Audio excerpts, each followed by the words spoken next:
All right, folks, so we're live. Let's get ready to discuss the all right, I'll erase this thing here. As I promised, we'll discuss today. We'll continue with a quotient rule and the product rule. So I'm going to do a review of a product rule. I did that last time. So remember the product rule.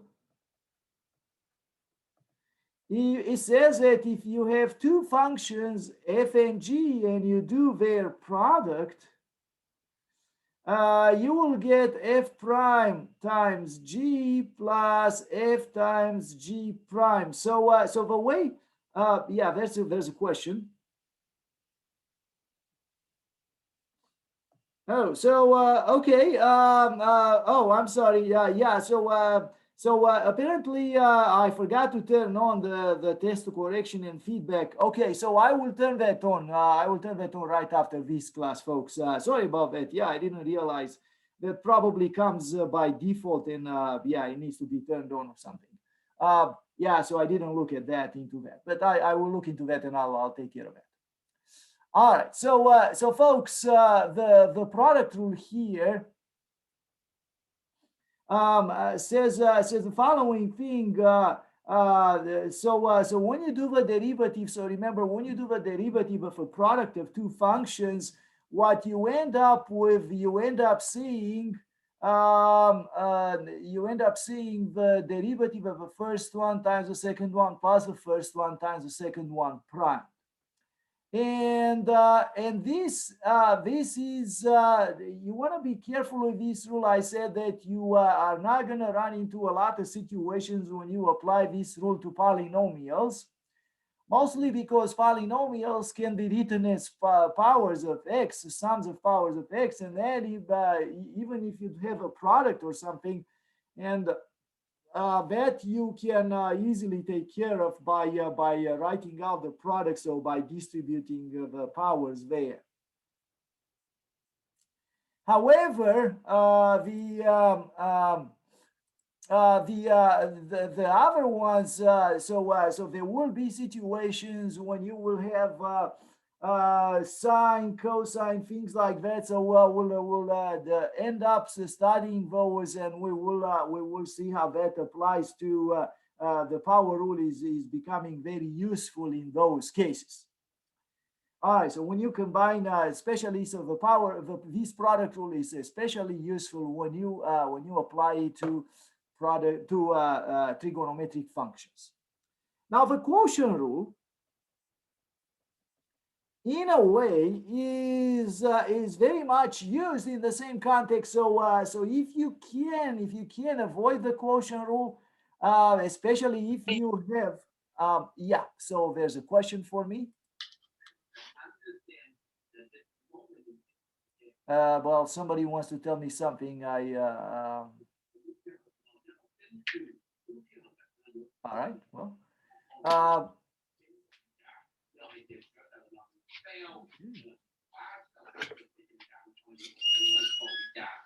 yeah. So folks, maybe one of you has a mic open. Oh, Shervi, do you want to close your mic?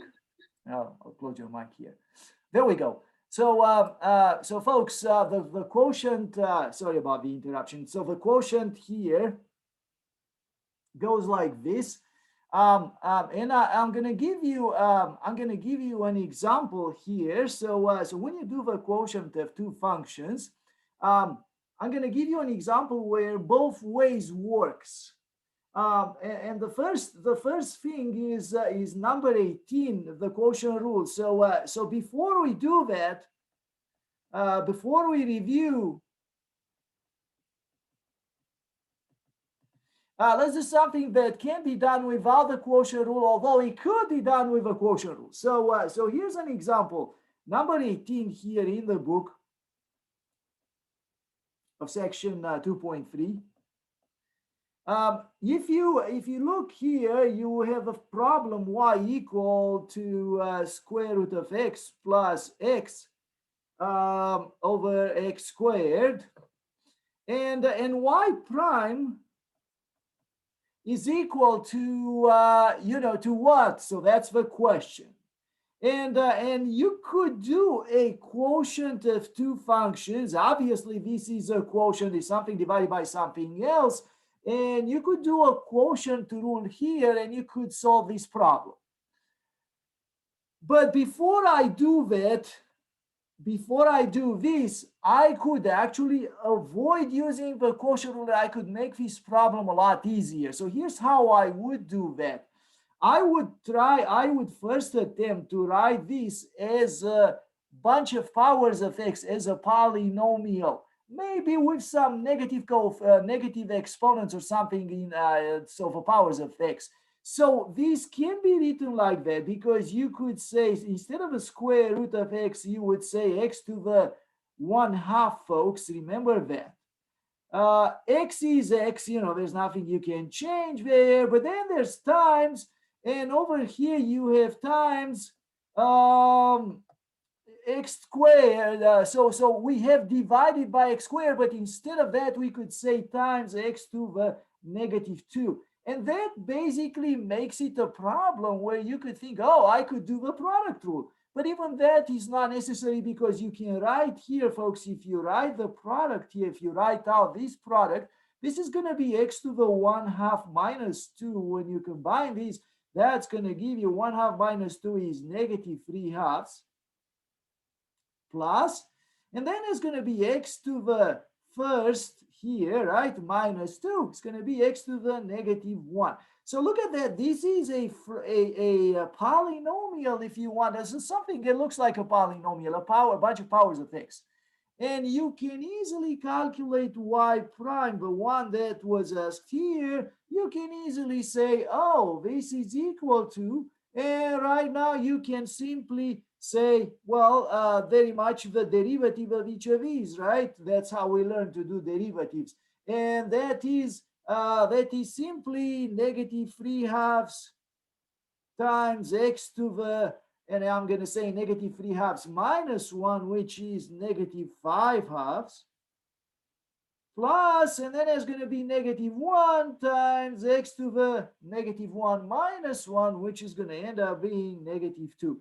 So this is really the final answer. You could say, well, the final answer is this one, -3/2 x to the -5/2 minus x to the -2. And well, there we go. Voila, that's my final answer. So I did this problem without having to use the quotient rule.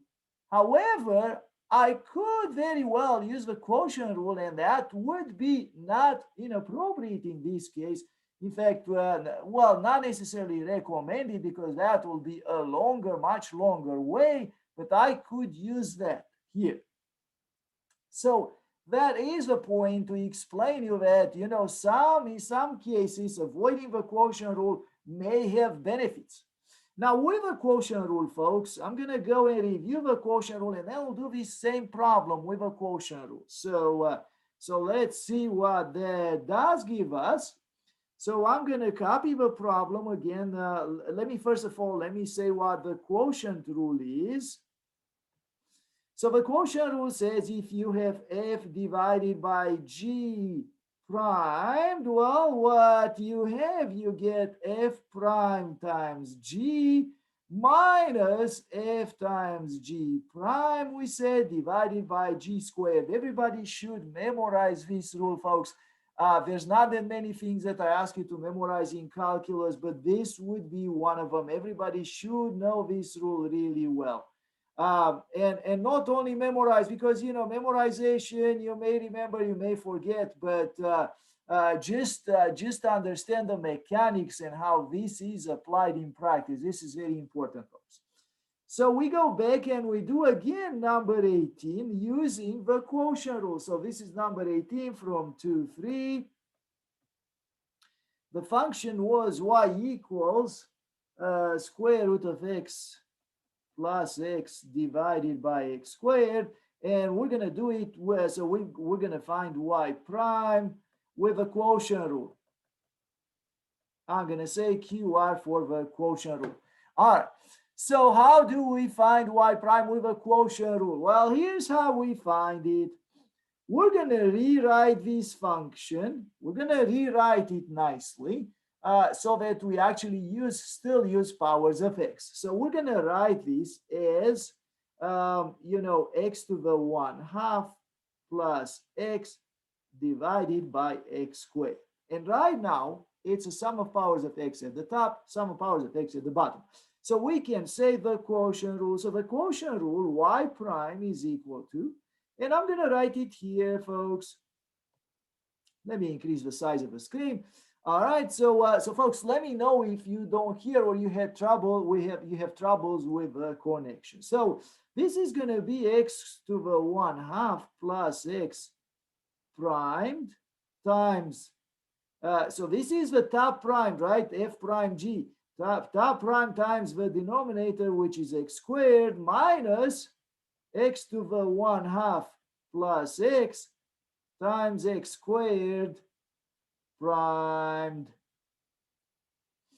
divided by x to the x squared, which is x to the 4th, folks. So remember, we have denominator, oops, okay, sorry about that, unintentional mistake here. Denominator, this denominator is squared, the initial denominator squared, x squared is x to the 4. All right, so we're gonna go ahead and calculate this. The calculation is gonna be a little unpleasant. So first of all, let's get rid of a prime sign here at the top. So we're gonna say 1/2 x to the negative 1/2, because that's 1/2 minus 1. Now let me write it 1/2 minus 1 like that. So folks, 1 second here. So let me see. Oh, you weren't able to see me for whatever reason. Yeah, I forgot to turn on the thing. Okay, sorry about that. Okay, let me check that the recording is working. Yep, everything working. Okay, so folks, it's going to be that 1/2 x to the negative 1/2, 1/2 minus 1, you could say, times x squared. Minus, and over here okay, so I forgot one of them. So I forgot something here. So let me say directly here, instead of that exponent, let me say negative 1/2. All right, that's the derivative of the first part. The derivative of the second one of x is 1. All right, that is times x squared minus, and then the second thing is x to the 1/2 plus x times x squared primed is 2x divided by x to the 4. All right, so this is the derivative. And as I said, the calculation is a little bit unpleasant until we get to the answer that's similar to the one earlier, hopefully the same answer, right? If we don't make any mistakes. So it will be 1/2 times x to the negative 1/2 times x squared, and that turns out to be negative 1/2 plus 2 is going to be 3/2. So 1/2 x to the 3/2. All right, plus, and then it's going to be plus x squared, and then minus, and now we're going to be careful here because we minus both of these, right? So x to the 1/2 times 2x is 2x to the 3/2. Now look at that. So we got another 3/2 here in the exponent. Let me write nicely here. So there's one from here and another one from here. And then minus x times 2x is minus 2x squared. So you got to be careful with the minus sign, folks. All divided by x to the 4. And that's going to simplify. So first of all, we are going to collect the like powers, which is, one of them is x squared. The next one is 3/2. Oh, there's, hang on a second. So there's an x squared here, but there's a minus 2x squared here, which is going to be just negative x squared. And then we have the 3/2 exponent, which is 1/2 from here minus 2 from here. So again, the x squared, folks, were these guys.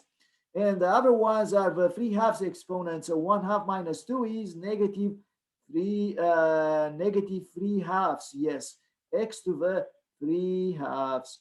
And all of it is divided by x to the 4. And now to simplify this even further, to get to something that looks like the one earlier, we're going to split this up. We're going to split this up into, we're going to say, well, equals, and we're going to say negative x squared. It's all negative now, divided by x to the 4 minus, and then there's going to be 3/2 times x to the 3/2 times divided by x to the 4. And now when you divide powers of x, you are going to end up with negative over here 2 minus 4x to the negative 2 minus, and then there's going to be 3/2 times, and this is going to be and end up being 3x to the 3/2 minus 4, which is 3/2 minus 8/2, is that's going to be negative 5/2.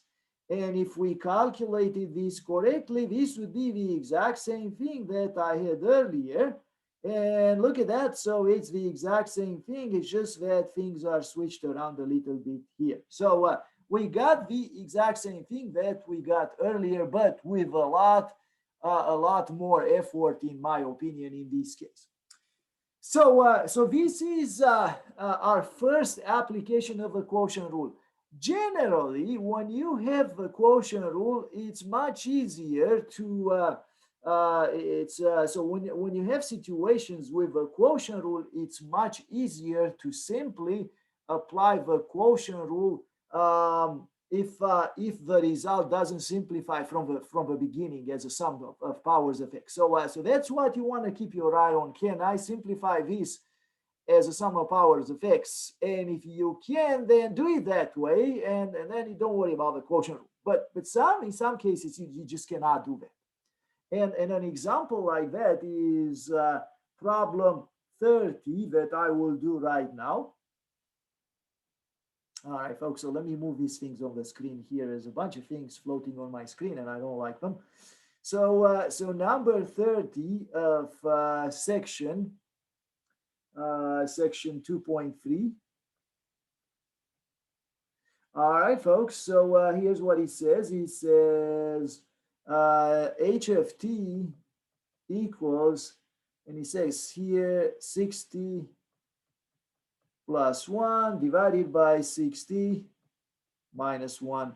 And he says find h prime of t.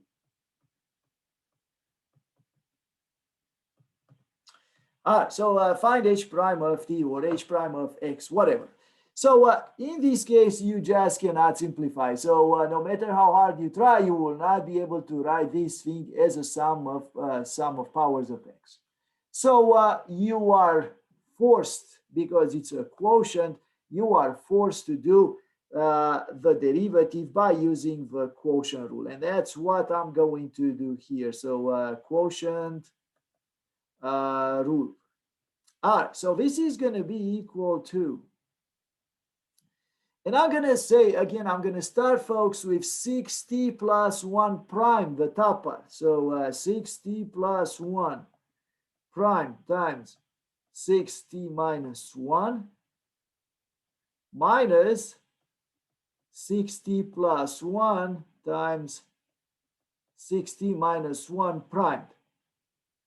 All right, so that prime that times the second one minus, okay. So this is all going to be the top part, and now the bottom part is 60 minus 1 squared. So folks, don't forget that there is a bottom part for all these quotient rules, so don't forget that. So there's a lot of, I see, well, over the years, I saw a lot of students who forget about this guy here, and that's very important to keep it there. If you forget about it, then the result will not be the correct one. So we can continue our calculation. So right now the calculation is essentially over. Just to point out, people like to keep the denominator the way it is. So don't write this out. Don't FOIL this 60 minus 1 square. Just leave it as a square there at the denominator. So don't worry about this anymore for the rest of the calculation. What you want to worry about is the top part. So the top part, 60 plus 1 primed, is just going to be 6. It's that simple, because 60 primed is 6 and 1 primed is 0. So it's 6 times 60 minus 1 minus, and then there's 60 plus 1 times 6t minus 1 prime, which is 6 yet again, because you know, that's how the calculation goes. 6t prime is 6 and negative 1 prime, 0. All right, so we end up with this. And right now, our calculation will be a lot easier because we can write things out. So FOIL this. So multiply 6 times 6t minus 1. That's going to be 6 times 6 is 36t. Minus 6, right? 6 times negative 1 minus, and be careful here again. Yet again, I stress this, be very careful with the calculation. So when you have minus signs, make sure that you distribute the minus sign to the entire formula here. So it's minus 60 times 6, which is minus 36t. And then minus 1 times 6 is minus 6. So there we go. So we get that divided by 6t minus 1 squared. And that's going to be equal to, all right, so 36t minus 36t, that's going to be 0. And then minus 6 is going to be minus 12. So negative 12 divided by 6t minus 1 all squared. And that finishes our calculation. There isn't anything you can do to simplify this thing. And even if it was something minor, maybe some constants and stuff, you know, I wouldn't worry much about those. Unless it's something really obvious like 4/2 or something like that, you want to simplify that. So, so this is where you finish up this problem, folks. All right. Now, do you have any questions? So this was my my start example, if you want today, this one here, because this is kind of what I like to put, the type of problem that I like to put on tests, something like this one here, where, you know, it's not a terribly complicated calculation. It can be carried out without much pain. So there would be others where you will see, we'll do another example. You will see how much effort you need to put in some other problems when you apply the quotient rule. That's why I'm saying that if you can avoid it, do avoid it. All right. So, so that's one problem there. And what we're going to do now, we're going to do this one here. So we're going to do number 33. So that's going to be a significantly more challenging example in the sense that conceptually it's not more difficult, but it is a much more complex calculation. So number 33 from 2.3. Well, here's the example. So y equals, all right, t cubed plus 3t. All divided by t squared minus 4t plus 3. And well, so this is going to be something that that we are going to have to figure out carefully. There isn't much simplification that you can do here. If you there is a way to simplify this if you learn calculus 2. So in calculus 2, you will learn how to actually simplify this fraction and make your life easier. But we are not there yet. So that is the technique of partial fraction decompositions. We're not there yet. So we are just going to do this, you know, by brute force, basically. But by that, I mean by using the quotient rule, you know, just carry out the calculations. So y prime equals, by the quotient rule, I'm going to write QR for the quotient rule, folks. And we're going to carry out the long calculation next. Let me draw a straight line nicely here because you can actually draw straight lines easy with this. All right, so y prime is equal to, and that's going to be, again, start with the derivative of the top. So, so it's going to be t cubed plus 3t prime times t squared minus 4t plus 3 minus, and then the next thing is t cubed plus 3t times t squared minus 4t plus 3 primed. All right, all of that divided by t squared minus 4t plus 3 all squared. All right, so this is the derivative of y. All right, this is the way you apply the quotient rule. And right now, the next step is going to, continue this calculation, continue this, write things out and multiply and such. Again, the bottom part, we don't touch that because that will be a mess. And it's not very useful if we write it out. So we're going to leave the bottom part, fortunately, the way it is, t squared minus 4t plus 3 squared. Then we're going to work only on the top part, folks.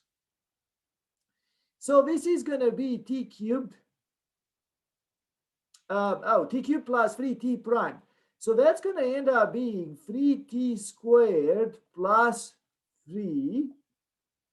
All right, this is the derivative at the first one here, times t squared minus 4t plus 3, and then minus, and we're going to do t cubed plus 3t times t squared minus 4t plus t, which is 2t minus 4.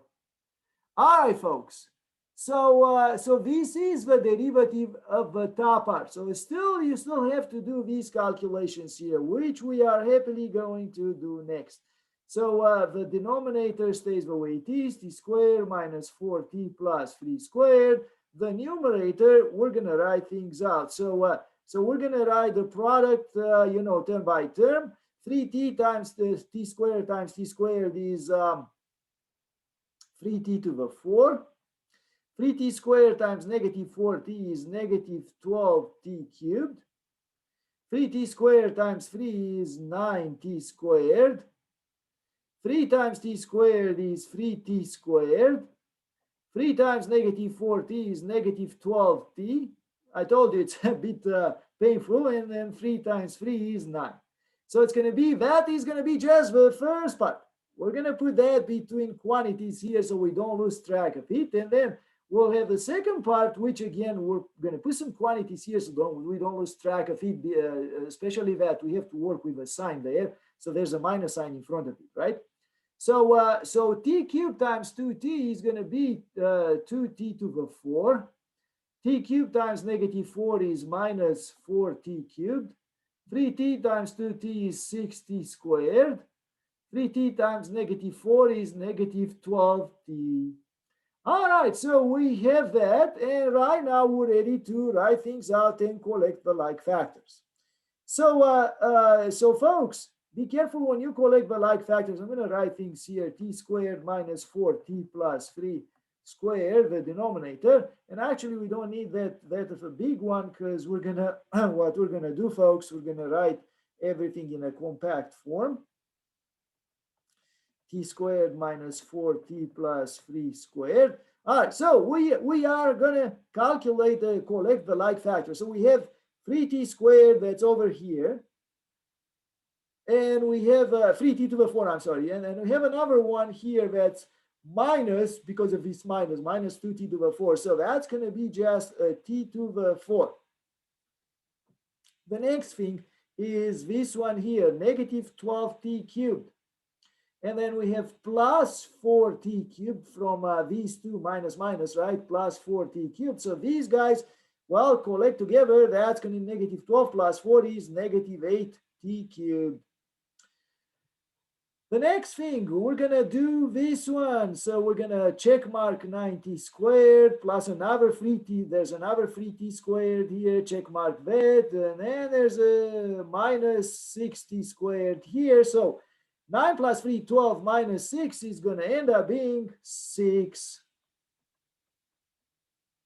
And finally, negative 12t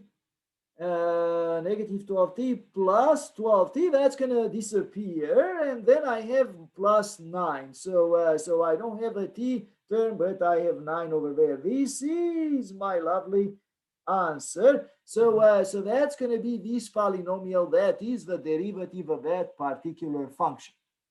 Now, folks, do let me know if you have questions on this particular problem, or if there is anything here that you would want to ask before I do one more question, and then we'll finish up our lesson for today.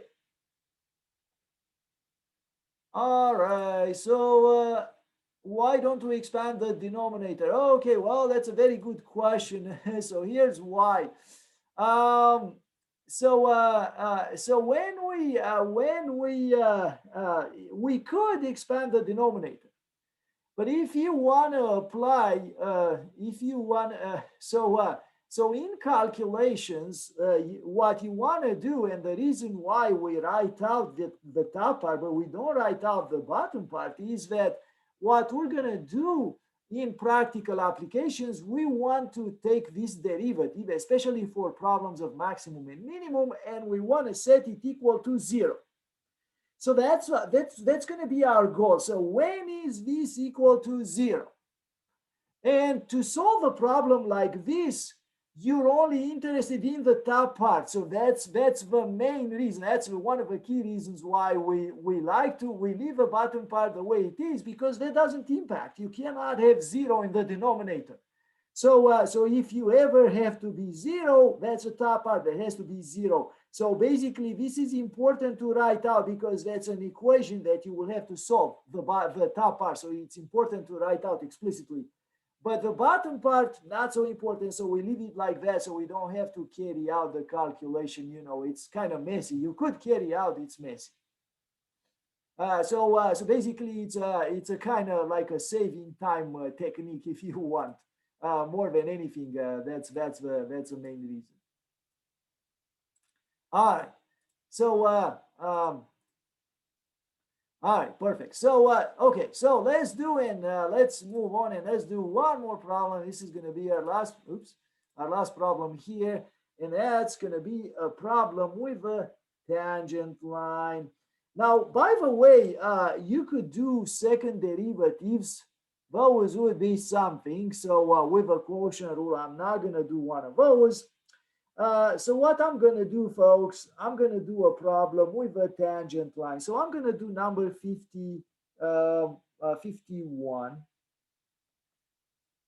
of section 2.3.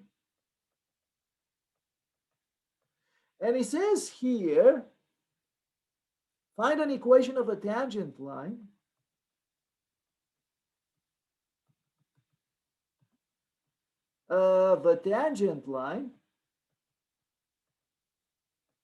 to the curve, and the curve is this one, y equals 2x divided by x plus 1 at the point 1, 1. All right, so let's find an equation of that.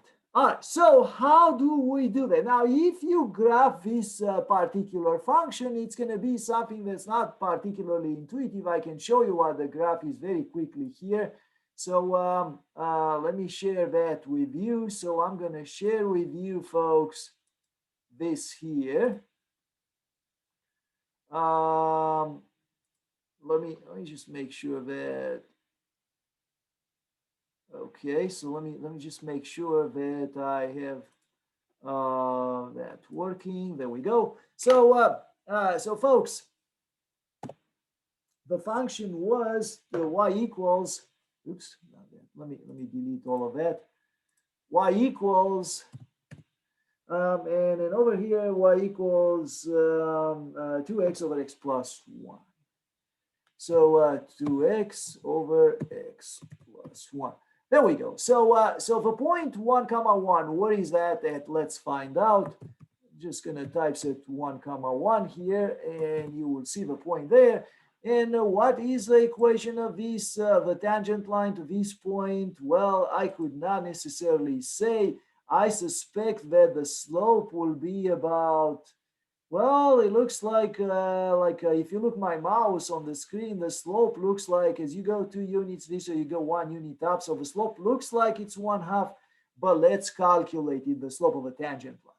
So so we're going to go back to our drawing pad, and we're going to calculate the slope of a tangent line. Okay, now mine is, I don't know, a slope of the tangent line. All right, and that's going to be done by calculating derivative. So y prime equals, and the slope of the tangent line, by the way, is the derivative, folks. So we're going to have to calculate y prime, and now not just every derivative, the derivative at this point. So that's when x is equal to 1 and y should be equal to 1 as well. So y prime is, now we get the general formula for the derivative from this particular formula. And then we're going to make x equal to 1 in the formula. So here's how it goes. So we're going to say, oh, that's 2x times over x plus 1 prime. And with a quotient rule, why do we do the quotient rule? Because we have a quotient of two expressions. It's not possible to simplify that. So we're going to do 2x prime times x plus 1 minus 2x times x plus 1 prime, all divided by x plus 1 squared. And that's going to end up being, calculate the derivative quickly, for 2x prime is 2, for x plus 2 times x plus 1 minus 2x times x plus 1 prime, which is just 1 from x and 0 from 1, right? So just 2x here, divided by x plus 1 squared. And that simplifies a little bit to 2x minus 2x, by the way, 2x minus 2x from here, that's going to be 0, and then 2, this is just 2 at the top left, divided by x plus 1 squared. And now remember, we want slope of a tangent line at x equal to 1. So that basically we have to substitute 1 in this formula. So the slope that we want is going to be 2 divided by 2 squared, and that's going to be 1/2, which confirmed our intuition that the slope of a tangent line is equal to 1/2. So, so that is, let me make a nicer 2 here. So, so that means that the slope is 1/2. All right, very good. So now the slope is 1/2. How about the equation of a tangent line? The equation is simple, folks. So if the problem is asking for the equation, just remember that you got the point here. So the point is at the top here.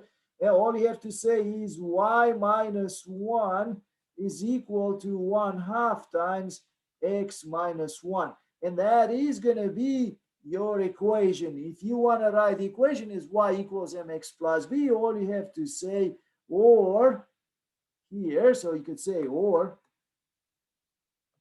1 second, or, and you can solve for y, so y is equal to 1/2 x, let's see, minus 1/2 plus 1 is going to be plus 1/2. All right, so this is going to end up 1 over 2. 1 over 2 could be your answer. So I'm not going to force you to answer one way or the other, but that is the equation of a tangent line. That is the answer. So so the answer. All right, folks. This is all I had for today.